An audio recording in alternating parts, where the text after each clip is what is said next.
Hey guys, and welcome to part one of this two-part mini guide, I guess you could call it. In this, I will just be covering my process for retouching some of the photos I do.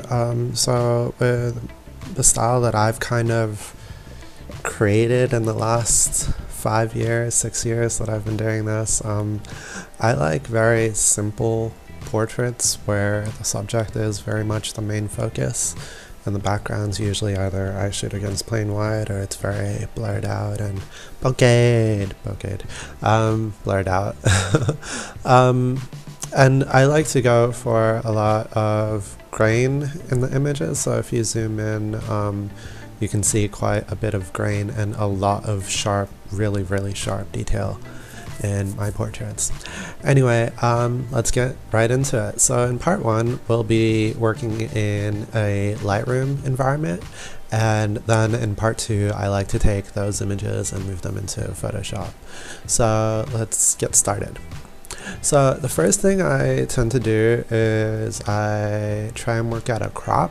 So usually this is done in camera, but sometimes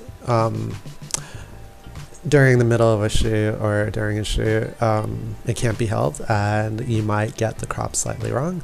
So with this image, I was farther off than I would have liked to have been. Usually it's much closer to the final image, so we're going to crop this a bit, and I like to use generally for portraits an 8x10 format, just because I feel that this gives them a bit more pop, especially for portraits and headshots. So all we're really going to do is work down the list and go through all of the sort of I guess retouching things on the side. The menus, all of the menus, that's the word, I know words. So we'll start with basic. I knew when I shot this, so generally you need to kind of have an idea of what you're doing while you're doing it, actually before you're doing it. So with this, I shot it outside with middle of the day. It was like 1 or 2 in the afternoon, sun behind him, and the parameters that I shot it at, which was ISO 185mm f2.8 and 1/2000th of a second. If you did that, your model or your subject would be really dark. That's just, yeah, bright sunlight and you're facing away from him, you're not going to get enough light there. So the reason this image isn't dark though is because I had a reflector, and you can see that in the catch lights, and I used the golden reflector. So basically what this allowed me to do later on, if I needed it would make the sky and the background very cool colored, so that's why it's quite a bit blue, and the foreground would be much warmer, so that's why he's so yellow. Working in a black and white environment, black and white color space, lack of color space, grayscale. I'm not very technical on the terms, but you can kind of get an idea of what I'm trying to say. This means that I can manipulate the background separately from the foreground, so I can set it so I'm only affecting the cooler areas or only affecting the warmer areas. Now, this is something that I thought I may have needed while retouching this, but when I actually got to retouching it, I didn't actually need it. But this is one of those things that you kind of have to think about either prior to shooting or during the shoot, so that you are prepared for later. So I guess kind of always have that vision in your head of what you're trying to create before you actually create it. That's what I'm trying to say. Alright, so let's just go down the menus. So we've cropped the image, and once we convert it to black and white, the color temperature rather of the image doesn't really matter quite as much. Like, you can play around with it, but generally, like, if you make it cooler, it'll become darker, and if you make it warmer it'll become brighter, generally speaking, but and that's not always the case, but like for this image it really doesn't matter, so I didn't really play with it. It is a tad underexposed, so I exposed it a bit higher, and I felt that it needed a bit more punch because it is quite flat once you shoot in RAW, and so upped the contrast and the clarity a bit more. And then so in the basic menu, like the highlights and shadows and whites and blacks, they give you a general like broad sort of effect on the entire image, and so I played around with those a bit to got it to where I wanted it.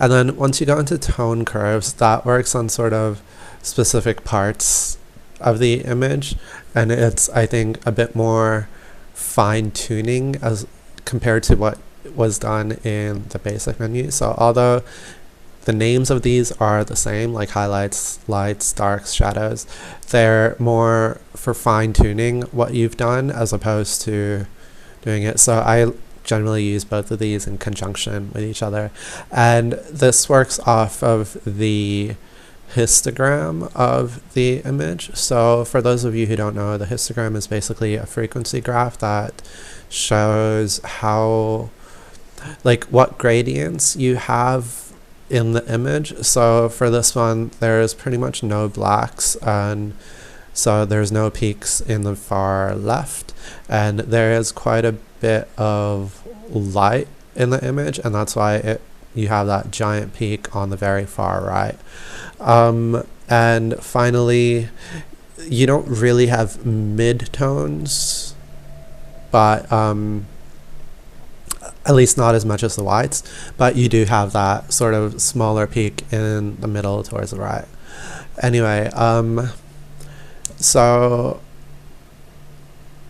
you just, again, go down the list and manipulate these to kind of get them to where you want them. And then this is what I was talking about earlier with shooting the image so that there are two color temperatures, where, for example, with this one, I kept the background cooler than the foreground. So this allows you to mix sort of, I guess, the different colors, or rather color temperatures, like that's kind of what it's based on, the different channels, I guess you would call them. So you can make the reds and the orange and the yellow and the green all slightly either more or less brighter. Yeah, so play around with these a bit. I generally don't split tone, so this is not, like, I find it looks tacky personally, but basically what split toning does is you can give a tint to either the highlights or the shadows of an image. Anyway, detail is really important for this. So this is sort of the only single number that I will give. As you may have noticed, I've blocked out the numbers because they're not quite as important as trying to find your own values for this. Yeah, so with detail, I generally push the sharpening up to about 100, and that gets a lot of detail in images, and that's how I achieve that. And I make the radius just a little bit larger as well, and I don't really change anything else in this. So that's sort of my one specific trick that I have shared in this video. But generally, this video is more to give a basic idea into the features, and I think once you have that, it's better if you go and play with them yourself.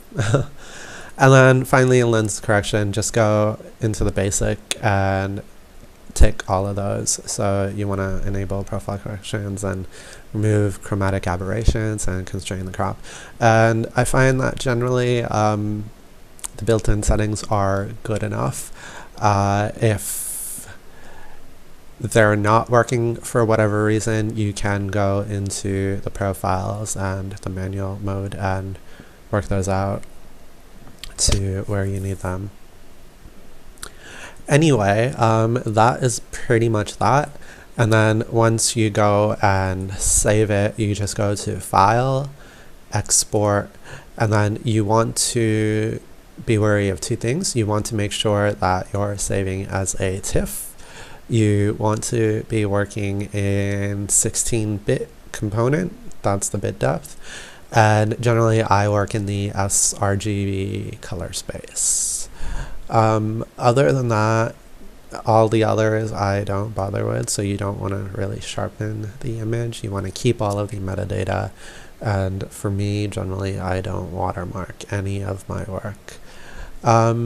Yeah, so if you're ready to work on this right away in Photoshop, the very last part of the menu, you want to click Open in Photoshop, otherwise just leave it as Do Nothing. Anyway, that's part one of this sort of mini tutorial. If you like that, don't forget to like and comment and subscribe as well, and stay tuned for part two, which should be released in the next coming week. Thank you and have a good day. Don't forget to like and subscribe. Cheers.